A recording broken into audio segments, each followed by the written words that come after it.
ఈరోజు ముఖ్యాంశాలు ఏంటంటే గణస్వతంత్ర దినోత్సవం అంటారు. అంటే గణస్వతంత్ర దినోత్సవం అంటే ప్రతి జనవరి 20వ తారీఖు మనం జెండా ఎగరేసుకుంటాం. దీన్ని గణతంత్ర దినోత్సవం అంటారు. అట్లాగే ఆగస్టు 15 కూడా మనం జెండా ఎగరేసుకుంటాం. దాన్ని ఆగస్టు 15 అర్ధ స్వాతంత్రం వచ్చింది కాబట్టి జాతీయ పండుగ అనుకుంటాం. అర్ధ స్వాతంత్రం అర్ధరాత్రి నాడే జెండా ఢిల్లీ ఎయిర్పోర్ట్లో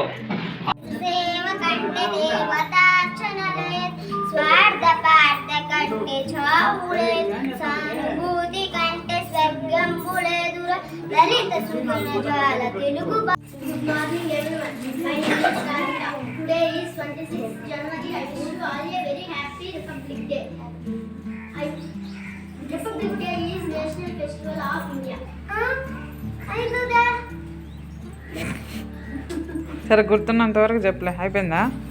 భారత రాజ్యాంగాన్ని రచించే బాధ్యత డాక్టర్ బిఆర్ అంబేద్కర్ నేతృత్వంలో కమిటీగా అప్పగించింది. ఆ విధంగా 1950 జనవరి 26 అమలులోకి వచ్చింది. ఆ రోజు మనం గణతంత్ర దినోత్సవం జరుపుకుంటాము.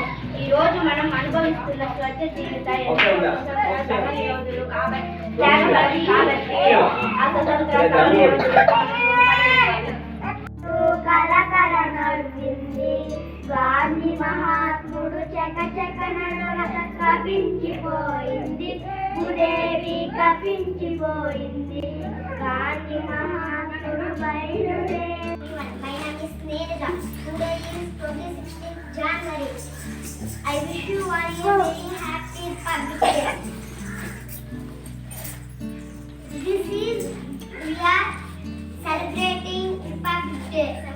76th Republic Day. Republic Day is National Festival of India.